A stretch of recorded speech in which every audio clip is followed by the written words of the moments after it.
નમસ્કાર મિત્રો, હું છું Joshi Dharmishtha, advocate and notary. મારી જૂનાગઢના એસપી સાહેબ તથા આઈજી સાહેબને એવી રિક્વેસ્ટ છે કે જૂનાગઢમાં અત્યારે શ્રાવણ મહિનો હાલે છે. આપણે સોમનાથ મંદિર આપણી નજીક છે, આપણે ભવનાથ નજીક છે.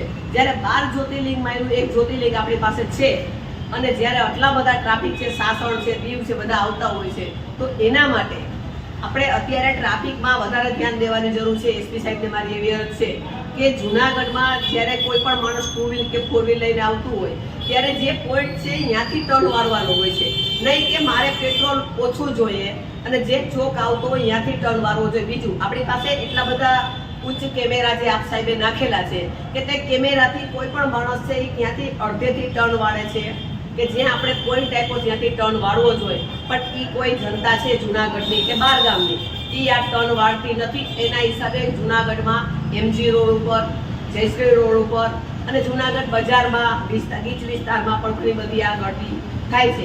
તો એસપી સાહેબને મારી અરજ છે કે હાલમાં આ તમામ કેમેરા છે એ સતત ચેક કરતા રહેવા અને તેમજ આપણા ટ્રાફિકના જવાનો જે છે કે આપણે આટલા બધા ભરતી કર્યા છે, તો આ જવાનો છે એને પણ આમાં બાજ નજર રાખવી, આપણી પોલીસે પણ બાજ નજર રાખી અને જે આવી રીતે ગમે ત્યાંથી ટર્ન વાળી લે છે 4 વ્હીલના 2 વ્હીલના, અને જેના હિસાબે કોઈ માણસ પડી જાય છે, કોઈને મુશ્કેલી થાય છે, કોઈ આના હિસાબે ટ્રાફિકના હિસાબે કોઈ માણસને મોટી ઉંમરના હોય તો મરી પણ જાય, તો આ જવાબદારી છે એ આપણી છે. જૂનાગઢમાં અત્યારે ધાર્મિક છે એટલે ધાર્મિક સ્થળમાં લોકો આવે છે અને એને સારી સુવિધા આપવી એ આપણી જૂનાગઢના, જેમ કે નગરપાલિકા છે તો એમાં અત્યારે કમિશનર સાહેબે આખું લીધું છે અને પોતે હસ્તક લઈ અને પોતે જે કાર્ય કરે છે એ જ રીતે આપણે એસપી સાહેબને મારી અરજ છે, આઈજી સાહેબને, કે આ ટ્રાફિકનું આપણે તાત્કાલિક કરવાની જરૂર છે, જેથી કરીને જે રોડ ઉપરના ટ્રાફિક છે તે ન થાય અને જે કેમેરા છે એ કેમેરાનું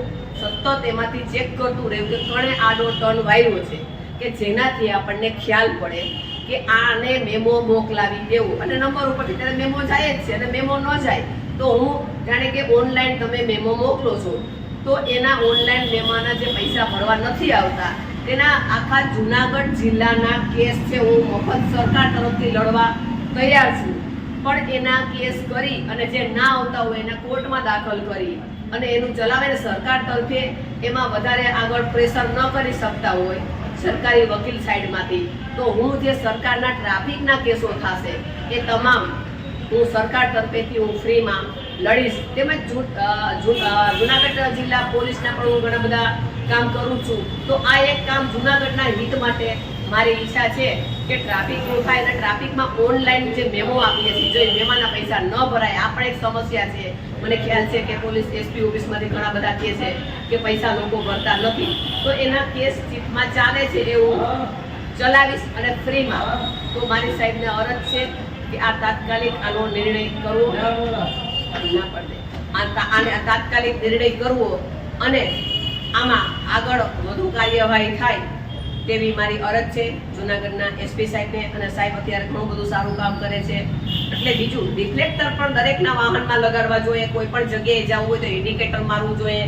ઠાઠિયા રિક્ષા છે તે રોડ ઉપર આવવા ન જોઈએ, તેમજ મોટા વાહનો છે તે પણ જૂનાગઢ એમજી રોડ ઉપર ન લેવા જોઈએ. આ બધી ઘણી બધી કાર્યવાહી છે એ ટ્રાફિક તરફેથી કરવાની જરૂર છે.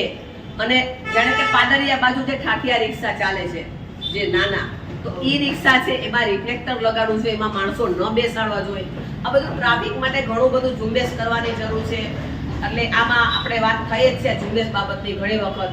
એટલે તો મારી સાહેબને અરજ છે કે આમાં યોગ્ય ઘટતું કાર્યવાહી તાત્કાલિક શ્રાવણ મહિના છે અને આમ તો રેગ્યુલર કાયમી માટે આ કરવાની જરૂર છે કે જેથી જૂનાગઢની જનતાને ટ્રાફિકના નિયમનો ખ્યાલ આવે કે શું ટ્રાફિકના નિયમ છે. અને હાલમાં કાયદો છે 1/7/24 ફરી ગયો છે, તે મુજબ આમાં ઘણી બધી કાર્યવાહી થાય છે. વસ્તુ ધર્મિષ્ઠા જોશી, જૂનાગઢ.